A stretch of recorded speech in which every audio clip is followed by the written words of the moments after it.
ये कथा भागवत से ली गई है।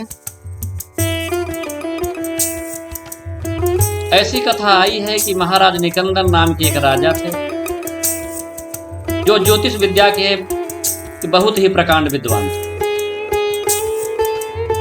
महाराज निकंदन को एक पुत्र थे जिनका नाम मार्कंडेय था।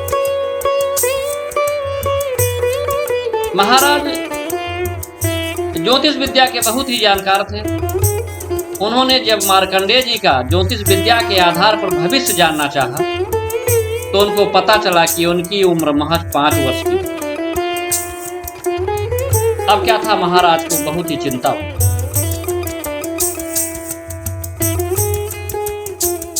वह प्रत्येक दिन गंगा स्नान करने के लिए जाया करते थे। अब बालक को भी अपने साथ लेकर जाने लगे। एक दिन की बात है,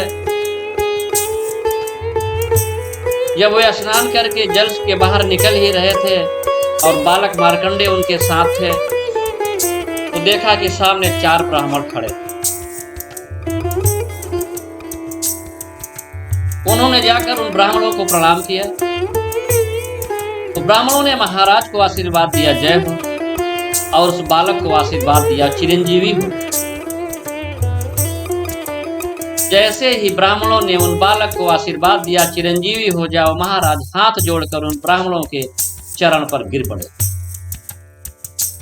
उन्होंने कहा कि हे ब्राह्मण देव, आप लोग इन्हें चिरंजीवी होने का आशीर्वाद दे रहे हैं, परंतु इनकी उम्र तो महज 5 वर्ष। ब्राह्मणों ने कहा कि ये तो दुख की बात है, परंतु भाभ्यू मेट सकैत पुरारी, अगर आप चाहें तो शिव के मंदिर में शिव का अभिषेक, उनके नाम का स्मरण जब तक करके कुछ बदलाव ला सकते। ये ब्राह्मण और कोई नहीं, ब्रह्मा जी के पुत्र सनक, सनंदन, सनातन और सनत कुमार थे।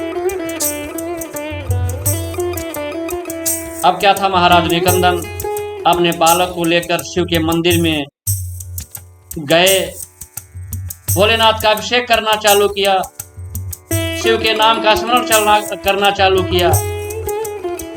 अब वो समय आ गया जब कुछ ही क्षण मार्कंडेय जी का जीवन लीला भी बाकी। अब जैसे ही उनके जीवन लीला का अंतिम क्षण आ गया, यमराज के दूता खड़े, परंतु देवाधिदेव भोलेनाथ के मंदिर में उनका अभिषेक, उनके नाम का स्मरण करने वाले व्यक्ति के पास यमराज के दूतों की जाने की हिम्मत नहीं। अब क्या था, यमराज के दूत भाग खड़े हुए और जाकर अपने महाराज को सारी दास्तान सुना दिया। कहा कि प्रभु, वहां तो हम लोगों का बस नहीं चलेगा, वहां पर आपको ही जाना पड़े।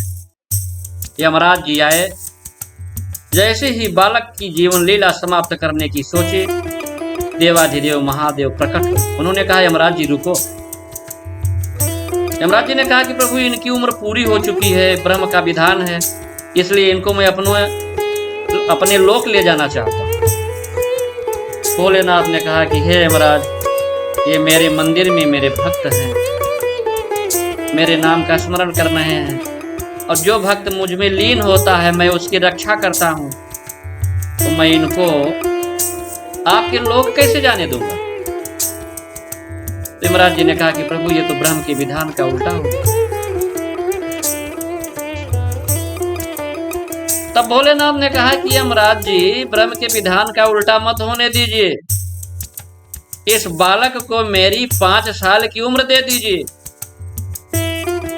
आपको जानकर बड़ा आश्चर्य होगा कि देवताओं की उम्र कितनी होती, कैसे होती। देवताओं की एक दिन की उम्र 1 मनवंतर के बराबर है।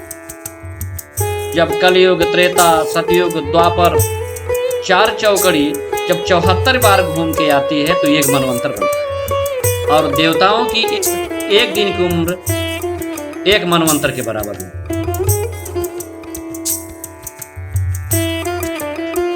अब क्या था, यमराज जी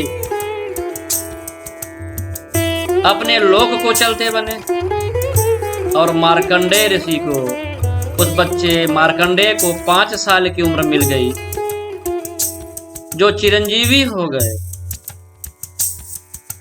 और जो आगे चलकर मार्कंडेय ऋषि के नाम से विख्यात हो गए,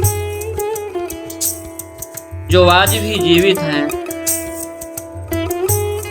ऐसी कथा में उनके नाम का उल्लेख। तो कोई भी पिता अपने पुत्र के विकास का निमित्त बन सकता है, अपने पुत्र के विकास का प्रयोजन बन सकता है, अगर वो चाहे तब।